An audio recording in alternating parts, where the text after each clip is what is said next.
So one of the things to think about coaches is when we're going to talk about exploring coaching and what it means for our work and growth. And for the first part here, how about we talk about our work and growth as an individual?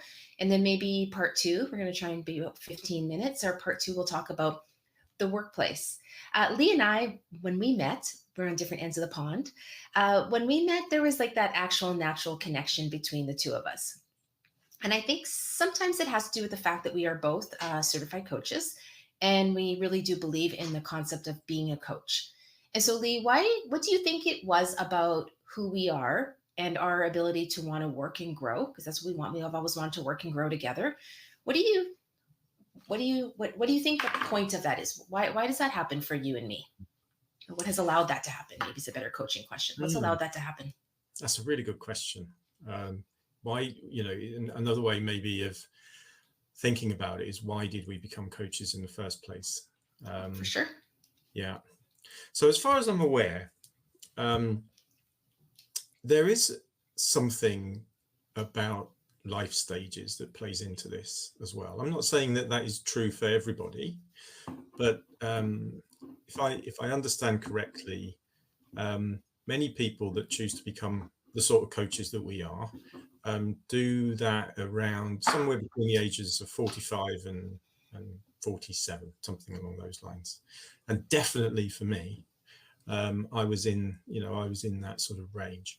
And I think that the second part of that is that there's having enough experience, maybe, if that is important. Some people think it is, some people think it isn't, probably is in terms of life experience, but also that you apparently we come to a point in life when we feel that we want to give something back.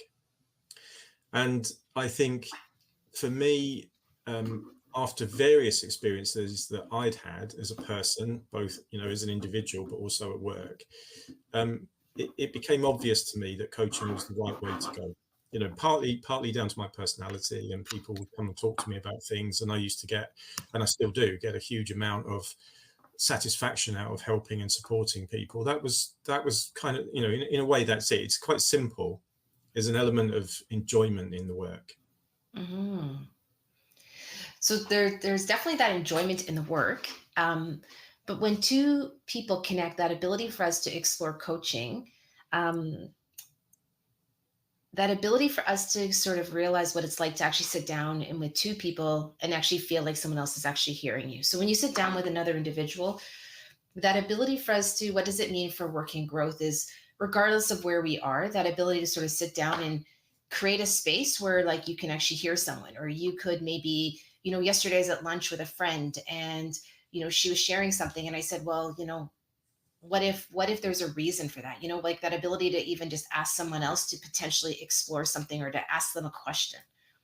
How do you think that actually assists us as adults in maybe building relationships? And because we talk about wanting to connect and belong in our community, and how do you think coaching can do that just on a day-to-day basis? Because the power of human connection starts with day-to-day interactions at the grocery store, at the bank, at the gas station or petrol station for you. So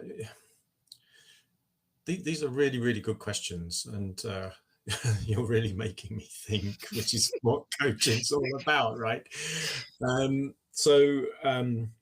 I think that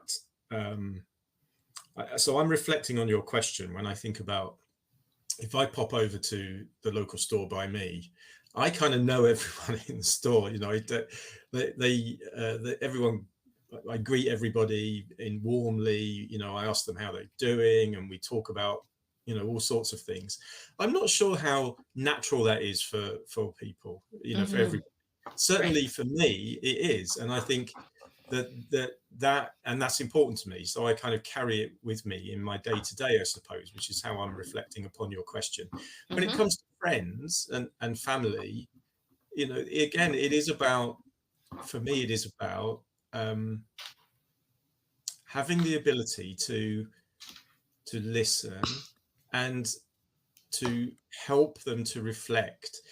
I found it hugely challenging as a parent sometimes. I've got two daughters, not to want to rescue, to step in and to sort of provide the solution, but to encourage, my kids to be independent and think it through for themselves. That's really hard.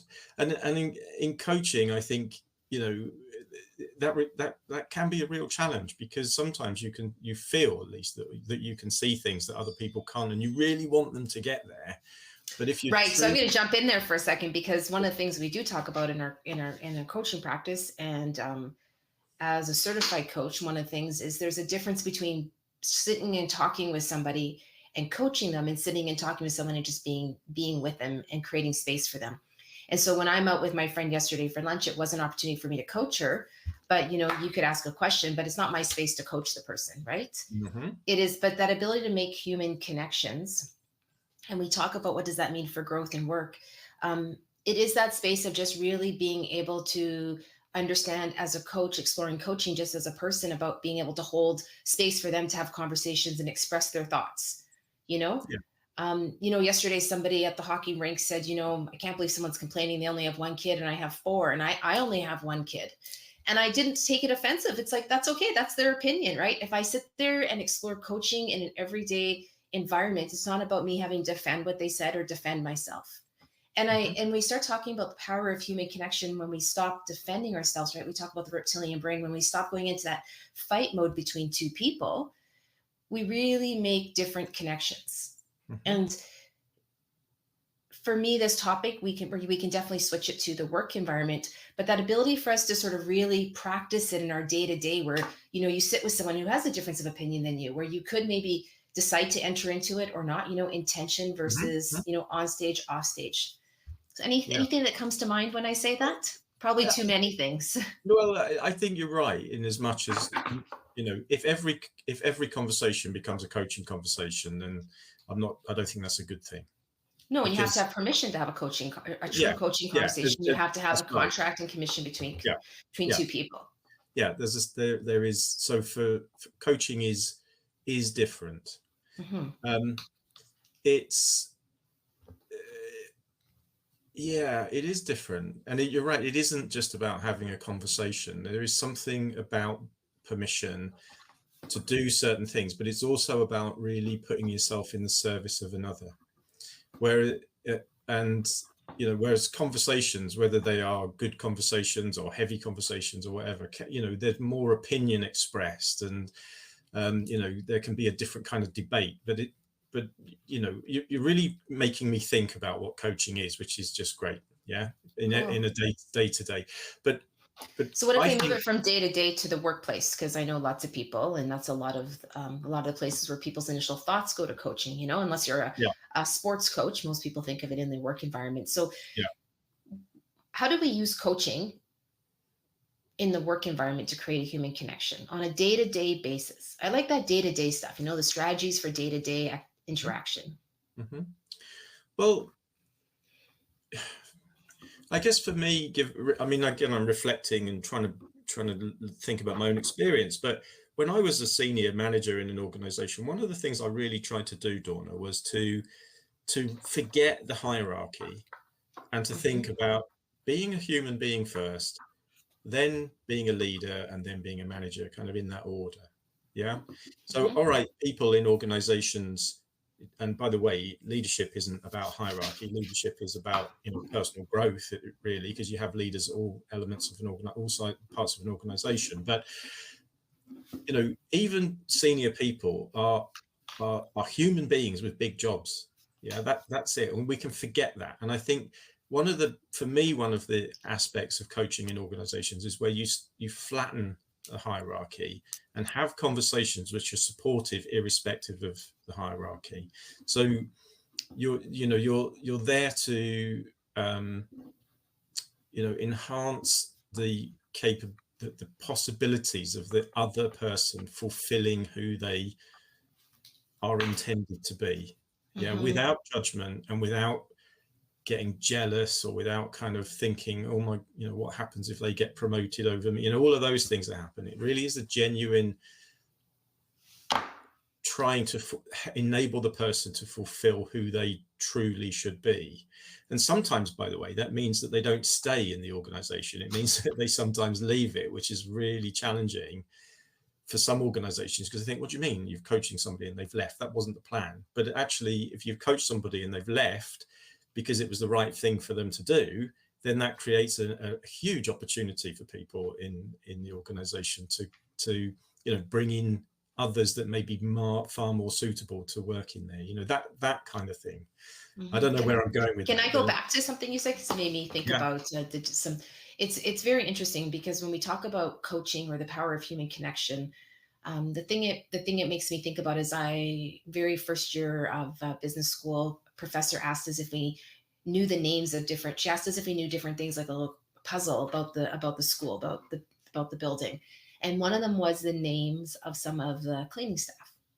Yeah. And it was a really fascinating thing, because it's really stuck with me. She was one person. I've had many different leaders in my life who have really known everybody, they've had that connection with everybody within a building, and when you said that hierarchy, so the power of coaching, exploring coaching is that idea in an organization of how do we find times to connect with individuals, because coaching is about connecting. It's about a way of being. And it's an opportunity. People think about growth, but we'd like to encourage you about not just growth in the numbers or the results. That definitely is an important part of business and an important part of conversations, but the growth in the individual, so they can actually see themselves and believe in themselves actually achieving those expectations or things that are put out there within the group. Mm-hmm. Yeah. And it takes a humility to be able sometimes to be able to, it takes humility to be able to connect with people like that.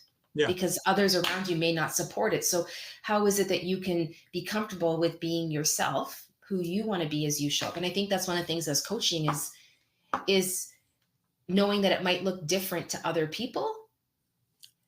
Is that fair? Do you know what I'm trying to get? It might look different to people when you're sitting at a table and you're asking questions instead of assuming you're the subject matter expert.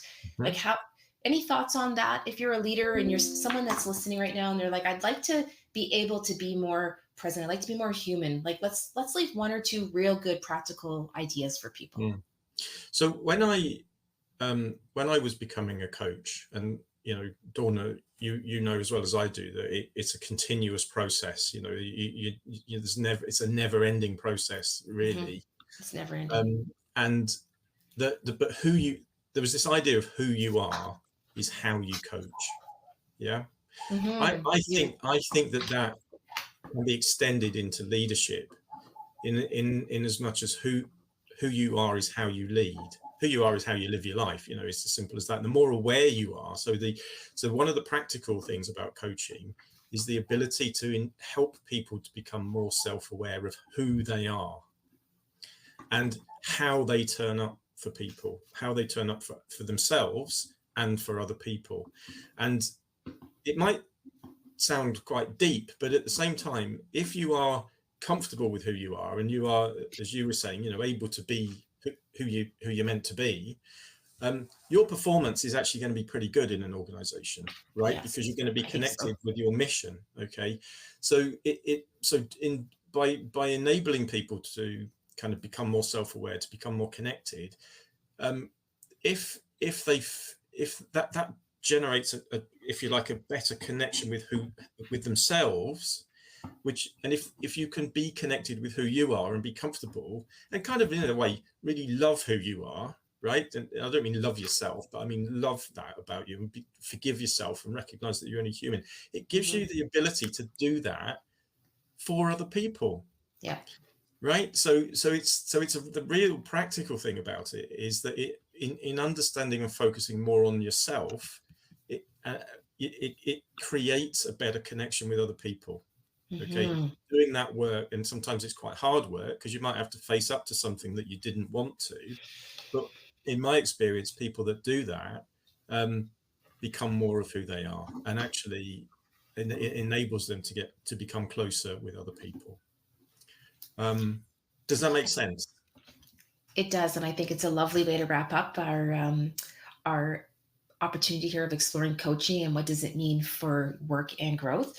If you're interested in exploring that idea of who you are and the concepts of how to practice what we've done today, you can always find Lee and myself on our Change Innovators website at changeinnovators.com or reach us through LinkedIn.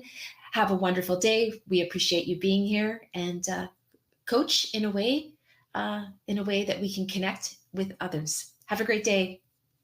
Thanks, Dawna.